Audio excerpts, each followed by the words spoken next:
आदाब। Jammu Kashmir legislative council के 4.5 साल तक एक्टिंग चेयरमैन रहे, डिप्टी चेयरमैन तो थे ही।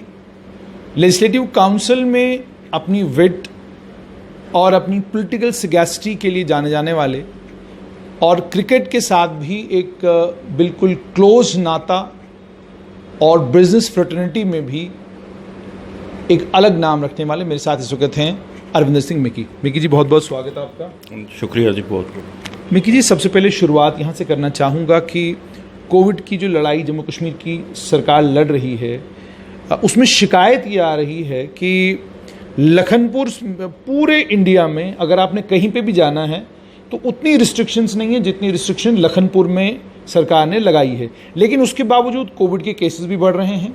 कश्मीर में लोग जिस तरीके से कोविड के कारण मारे जा रहे हैं वो भी सिलसिला चल रहा है। तो आपसे जानना चाहूँगा, आप किस तरीके से देखते हैं सरकार की इस कोविड स्ट्रैटेजी को? अभी आप जैसे 2 दिन पहले सुप्रीम कोर्ट ने ये डिसीजन दिया और दिल्ली से भी होम मिनिस्ट्री का भी एक इंस्ट्रक्शन आई है कि कोई भी रिस्ट्रिक्शन नहीं की जानी चाहिए किसी को ट्रैवल में।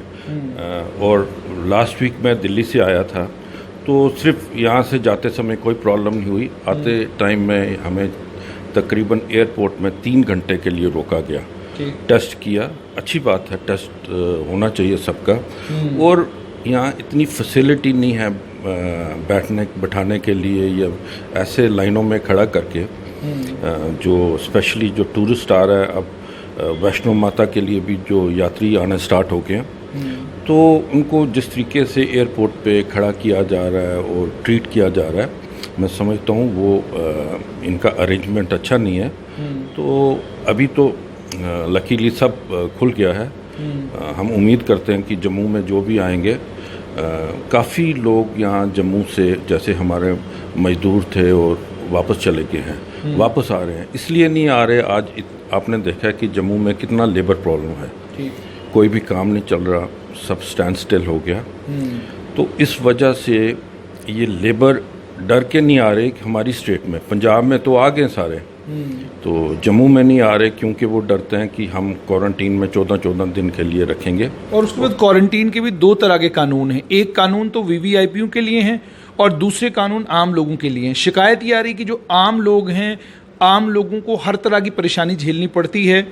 टेस्ट उनका लिया जाता है, 12 14 दिन तक रिपोर्टें नहीं आ रही हैं, और उसके बाद अगर रिपोर्ट कहीं आई भी है तो उस रिपोर्ट का पता उन गरीबों को नहीं चलता। तो इसको कैसे देखते हैं?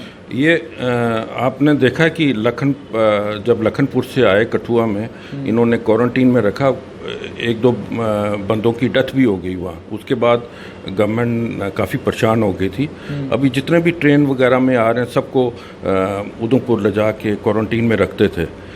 तो चलो टाइम रखना भी चाहिए था, बट जिस वहाँ उनको फैसिलिटी नहीं अच्छी दी जा रही थी।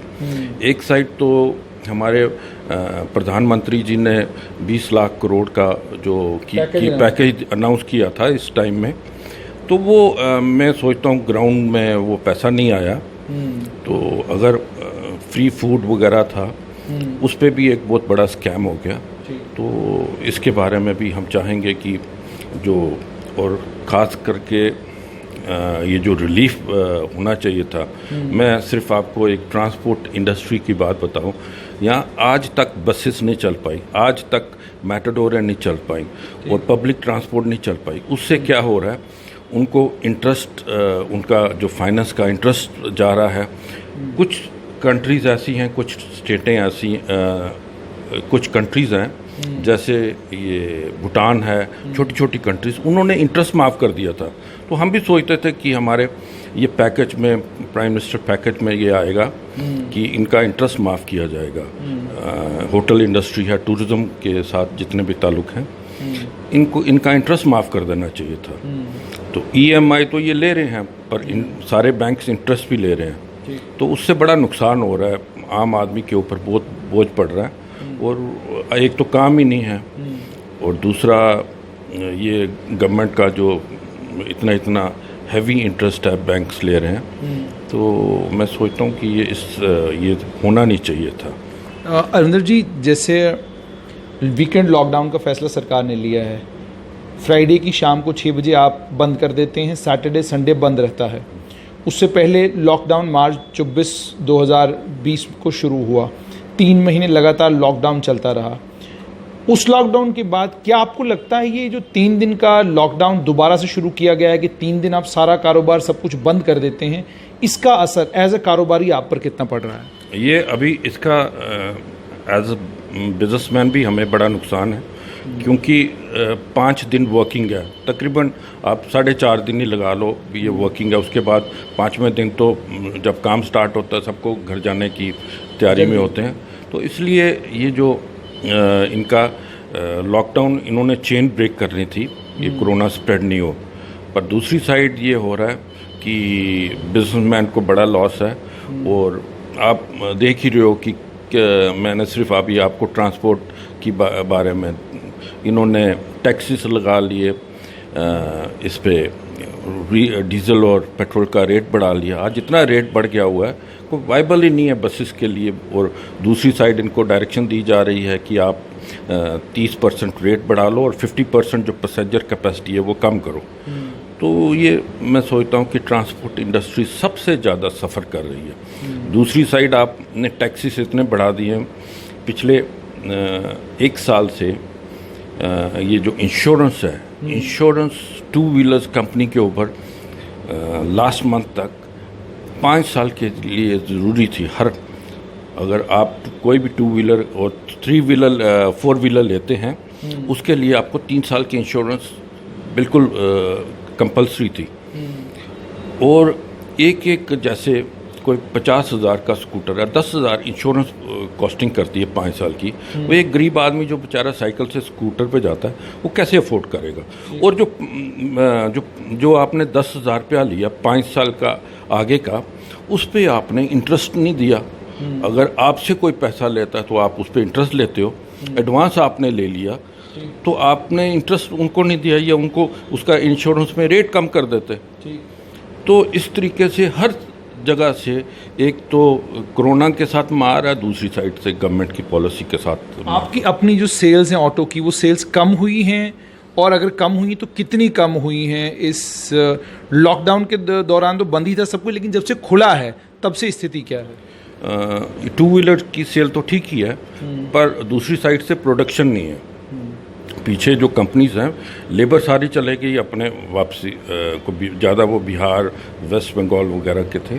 वो लोग सारी इंडस्ट्री में सबसे बड़ी प्रॉब्लम। और दूसरी साइड इंडस्ट्री को डायरेक्शन भी है कि आपने 30% या 50% तक आपने प्रोडक्शन करनी है, आपने इतने 50% लेबर के साथ आपने काम करना। तो प्रोडक्शन नहीं हो रही। अभी स्पेयर पार्ट्स पीछे वो जो चेन थी पूरी, दूसरी साइड उन्होंने जो चाइना से तकरीबन काफ़ी जो मैन्युफैक्चरर्स हैं चाइना से या कोरियर से सामान मंगवाते थे, उनकी पीछे से सप्लाई भी गवर्नमेंट ने बंद कर दी है। उससे बड़ा सेटबैक, आम आदमी को स्पेयर पार्ट नहीं मिल रहा, उससे काफ़ी नुकसान हो रहा है। आपसे एक चीज़ और मिकी जी समझना चाहूँगा कि जैसे आपने कहा कि सेल आपकी बढ़ गई है, लेकिन जो खर्चा आपका इस सारे सिस्टम को रन करने में होता था, क्या कोविड के प्रोटोकॉल्स को फॉलो करने के चक्कर में वो खर्चा बढ़ा है या वो घटा है? हाँ, तकरीबन अब तो हर जिस ऑफिस में भी जाओगे आपको सैनिटाइजर्स प्रिकॉशन लेनी है, मास्क सबने डालना है। तो इस पे हर आदमी के ऊपर हर यूनिट का जो खर्चा है वो बढ़ गया हुआ है। तो उसका तो डायरेक्टली लॉसेस तो कंपनीज को है।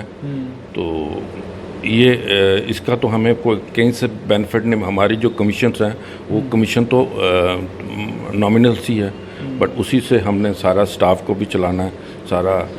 और पीछे 3-4 महीने लगातार बंद होने से सारी इंडस्ट्री को, और तकरीबन मैं समझता हूँ जम्मू में 700 से 1000 जो इंडस्ट्रीज़ हैं जम्मू सांबा में वो बंद हो गई हैं। तो आगे यहाँ जम्मू कश्मीर की इकॉनमी कमज़ोर इकॉनमी है, उसकी वजह से ये लॉसेस तो हो ही रहे हैं। दूसरी साइड गवर्नमेंट टैक्स पे टैक्स लगाई जा रही है, तो उससे तो लोड आम पब्लिक के ऊपर जा रहा है। मिकी जी, आप ट्रांसपोर्ट इंडस्ट्री को भी रिप्रेजेंट करते हैं, जानना चाहूँगा कि ट्रांसपोर्ट, चूँकि आधे से ज़्यादा ट्रांसपोर्ट तो बंद है, गाड़ियाँ उस नंबर में नहीं चल रही जिस नंबर में गाड़ियाँ चलनी चाहिए थी, ऊपर से सरकार ने अपनी SRTC जो है, बसेस जो हैं उन्हें अलग अलग रूट्स पे चलाना शुरू कर दिया है। तो आपसे जानना चाहूँगा कि ट्रांसपोर्ट इंडस्ट्री मार्च के बाद आज लगभग 6 महीने होने को आ रहे हैं, 6 महीना क्या ट्रांसपोर्ट इंडस्ट्री को जो ये झटका लगा है, आगे आने वाला कल जो है वो ट्रांसपोर्ट इंडस्ट्री का आप रियलिस्टिकली कैसा देख रहे हैं? क्या आपको लगता है कि ये सारे लॉसेस से आप रिकवर कर पाएंगे? क्या आपको लगता है कि बैंक आपको माफ़ कर देगा? और आपको क्या लगता है, what is the root for revival? Government की तरफ से इंसेंटिव मिलना चाहिए था सेंट्रल गवर्नमेंट के पैकेज से, पर ये मिला नहीं है। लोग तो हम उम्मीद करते थे, हम ट्रांसपोर्टर्स एज ए ट्रांसपोर्टर्स हम सब एक्सपेक्ट करते थे कि हमें सेंट्रल गवर्नमेंट ये पैकेज आया है, इस पर रिलीफ मिलेगा, पर अभी तक तो कुछ भी नहीं मिला। तो सारे ट्रांसपोर्टर्स की हालत बहुत बुरी है और ख़ास करके अनएम्प्लॉयमेंट बढ़ी जा रही है इससे।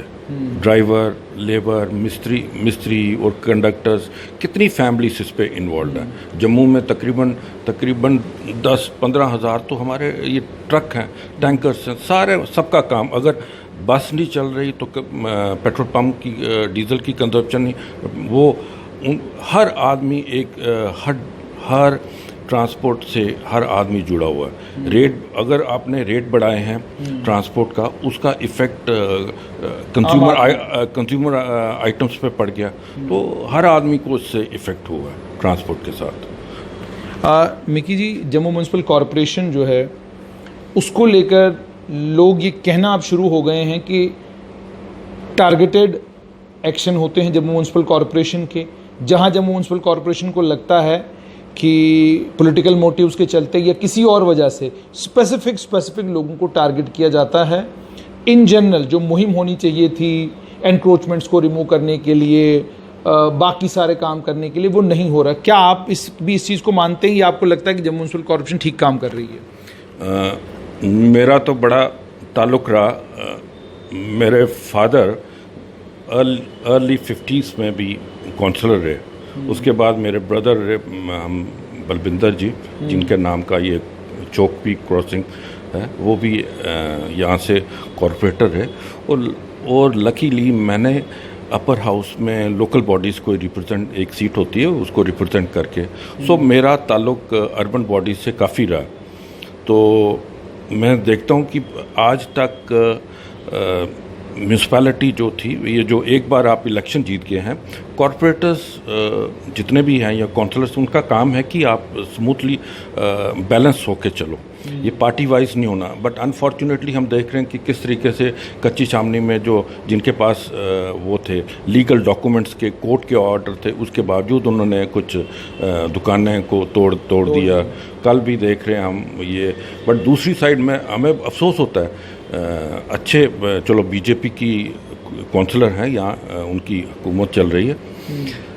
अनफॉर्चुनेटली हम देखते हैं हमारा मेयर साहब रोज़ वो झूला काटने का, रिबन काटने के लिए, मेयर साहब को और भी बड़े काम है म्यूनसिपैलिटी में। आज आप देखो कि हमारा जो Jammu is set to be, ये तो इनका एक हफ्ता लास्ट वीक, हाँ, it is the 30th city, 224 number आया जम्मू का। अभी कितने सालों से कॉन्टिन्यूसली बीजेपी की ये सिस्टम चल रहा है, इनको कंसंट्रेट, हाँ, तीन महीने लॉकडाउन था, ये स्मार्ट सिटी की साइड जा रहे हैं, पर दूसरी साइड अनफॉर्चुनेटली हमारा जो जम्मू का हाइजीन का सिस्टम है या गंदगी है, it is the 30th city out of 382, 224 हमारा नंबर आ गया। हम इतने नीचे गिर गए हैं, इतना पहले कभी नहीं था। तो हम चाहते हैं कि ये हम जो मेयर हैं या जो भी हमारे काउंसलर्स हैं, इनकी कमेटीज़ हैं, ये ज़्यादा कंसंट्रेट करें अपने प्लानिंग में, उसको इम्प्लीमेंट करने, इंस्टेड कि छोटे इश्यूज़ के ऊपर लेके ये लोग जा रहे हैं, लड़ रहे हैं और लोगों को तंग भी कर रहे हैं। वी वांट कि ये जम्मू को ब्यूटीफुल सिटी बनानी चाहिए, सेंटर भी सपोर्ट करे। तो उन्होंने बोला स्मार्ट सिटी के लिए, जिस पे हमारे कांग्रेस के टाइम भी, जब गुलाम नबी आज़ाद साहब थे उस टाइम ये चल रहा था। तो अभी तक तो हम देखते हैं कुछ भी नहीं हो, रिज़ल्ट तो आपके सामने है। मिकी जी, अब बात आपने की कि हो नहीं रहा जितना कुछ होना चाहिए था। क्या आप ये मानेंगे कि जिस समय बीजेपी अपोजिशन में होती थी तो आपकी नाक में दम करके रखती थी और आपको हिलने नहीं देती थी, जिसकी वजह से आपको काम आप करते रहते थे, और कहीं पे भी अगर आपको लगता कि कोई चीज़ छूट गई तो आपको फ़ौरन करना पड़ता था। क्या आप मानेंगे कि कांग्रेस वो सब कुछ नहीं कर पा रही? आप अपोजिशन का रोल जिस तरीके से आपको अदा करना चाहिए था, आप फेल हो रहे हैं उसमें? हमारे कांग्रेस में मैं तो ये कह सकता हूँ कि we are not a good very strong in opposition. तो जो इश्यूज होते हैं लोगों के, हमारी पार्टी एक उनका बीजेपी का तरीका अलग है। आज भी आप देखो कितनी गाली निकालते हैं ये लोग, किसी को अपोज करना। हम लोग कभी, हमारी पार्टी के कोई भी जो वर्कर से लेकर जो ऊपर लीडर तक है, कभी भी बदतमीजी के साथ किसी को पेश नहीं आएगा। हम एक ऑपोजिशन को भी एक पॉजिटिव नज़र से देख के चल रहे हैं कि हमारा जो काम है लोगों की सेवा करना। हम पॉलिटिक्स में सेवा करने के लिए आए हैं। हमने कई लोग उसको प्रोफेशन बना के आते हैं, उसको कमाई करने के लिए आते हैं, धंधा बनाते हैं। आपने देखा अभी बीजेपी वाले जितने भी इनके सारे मंत्री वगैरह लैंड ग्रैबिंग वगैरह में इन्वॉल्व हो गए सबके। ये तो ये प्रेस, हम तो प्रेस का शुक्रिया अदा करते हैं कि इन्होंने ये एक अपना बताया कि कितनी क्या क्या हो रहा है। तो आगे ये बीजेपी वाले जो मर्जी बोलें, पर जितना काम हमारे कांग्रेस की 2.5 साल की हुकूमत में हुआ, इतना ये अभी इनकी 6 साल, चाहे वो मुफ्ती साहब के साथ, महबूबा जी के साथ इनकी गवर्नमेंट चली, और उसके बाद भी आज तक इन्होंने जितने भी गवर्नर मलिक साहब लाए, उसके बाद दूसरे हमारे एलजी वगैरह आए, हमारी स्टेट को कहाँ से कहाँ लेके आ गए। एक स्टेट को यूटी में कन्वर्ट कर दिया। तो आप देख लो इनका क्या अचीवमेंट है। और आपसे एक चीज़ और जानना चाहूँगा, जैसे आपके नेता हैं गुलाम अहमद मीर, कल गुपकार डिक्लेरेशन उन्होंने वहाँ पर, वो भी उसमें शामिल थे। आपसे जानना चाहूँगा कि क्या जो उन्होंने वहाँ पर कहा, जो बातें उन्होंने की, 370 को वापस लाने की बात की, 35 को वापस लाने की बात की, केंद्र में जो कांग्रेस है वो 35 से 370 के ऊपर बोलना नहीं चाहती, जम्मू की कांग्रेस भी इससे कन्नी काटती है। तो ये जो प्रदेश अध्यक्ष आपके हैं, क्या इनको, जब ये वहाँ गए थे तो जम्मू की तरफ से भी इनको ओके था कि ठीक है आप जो बात करने जा रहे हैं हमें भी आप रिप्रेजेंट कर रहे हैं, हम भी यही चाहते हैं? अभी तक तो जो मीर साहब ने वहाँ डिसीजन लिया है, तो हमारी एग्जीक्यूटिव की मीटिंग होगी, उस पर आके वो ब्रीफ करेंगे। हमें अब पूरा डिटेल में पता नहीं है कि क्या उस मीटिंग में इन्होंने बोला, या हमें जब ब्रीफ करेंगे हम तभी आपको बताएंगे। लेकिन मिकी जी, फोकस क्या है आपका? 370 फोकस है या स्टेटहुड फोकस है? हमारा तो प्रायोरिटी तो स्टेटहुड है पहले। तो स्टेटहुड के आगे हम 370 के लिए भी, हम कांग्रेस पार्टी तो हमेशा 370 के लिए स्टैंड रखा, और अच्छा था 370। आप देख लो आज उसके तोड़ने के बाद क्या हालत है। इतना क्राइम बढ़ गया, पता ही नहीं चल रहा, क्योस हो गया। या जो बाहर से आके लोग इतने, किसी भी स्टेट, आप हिमाचल में चले जाओ ज़मीन लेने के, आपको नहीं अलाउ करते। ये इन्होंने फ्री छोड़ दिया कभी। और इतनी अमेंडमेंट जीएसटी में, ये अनऑर्गेनाइज्ड गवर्नमेंट है सेंटर की, जीएसटी में तकरीबन 100 अमेंडमेंट्स तो कर बैठी है इस टाइम तक। इनको समझ ही नहीं है। डोमिसाइल में देखो रोज़ अमेंडमेंट हो रही है, आज कुछ हो रहा है, कल को कुछ, इनको समझ ही नहीं आ रही है, लेके आ गए जल्दबाजी में। तो इन्होंने किया जल्दबाजी, तो उसी दिन से 5 अगस्त से शुरू हो गई थी, जब पार्लियामेंट में हमेशा ये एक प्रोटोकॉल रहा, प्रेसिडेंस रहा कि ऐसे ये जो जितने भी बिल आते हैं उसको 24 घंटे आप मेंबर्स को देते हैं, वो स्टडी करेंगे, आके वो डिस्कस करेंगे। हाउस में डिस्कशन होती है, किसी को बताया नहीं इमीडिएटली। यहाँ अमरनाथ यात्रियों को भगाया यहाँ से, उसके बाद लॉकडाउन कर दिया। अगर इतना ही पॉपुलर डिसीजन था, आज तक इन्होंने यहाँ लॉकडाउन ये जो लगा के, और 4G क्यों नहीं दे रहे? जम्मू वालों का क्या कसूर? अगर आपका पॉपुलर डिसीजन है, सारी जनता आपके साथ है, फिर आप 4G क्यों नहीं दे रहे? ठीक। बहुत बहुत शुक्रिया। तो ये थे कांग्रेस के नेता, और जैसा मैंने आपको कहा, पूर्व एक्टिंग चेयरमैन लेजिस्लेटिव काउंसिल उस जम्मू कश्मीर राज्य के जो अब केंद्र शासित प्रदेश यानी यूनियन टेरिटरी बन गया है। आपने साफ तौर पर सुना कि अगर 5 अगस्त को जो कुछ हुआ वो एक पॉपुलर डिसीजन है, तो 4G रिस्टोर क्यों नहीं हो रहा, और बाकी जो आम लोगों की मांगें हैं जम्मू संभाग की, उन मांगों को क्यों नहीं माना जा रहा है। ये कुछ सवाल हैं जो कांग्रेस के लोग पूछ रहे हैं। साथ में ये भी इन्होंने कहा कि हम विनम्रता और शालीनता के साथ बात रखना जानते हैं, गुस्से से, नाराजगी से या गाली गलौज करके बात रखना हमें नहीं आता। दीजिए इजाजत, आदाब।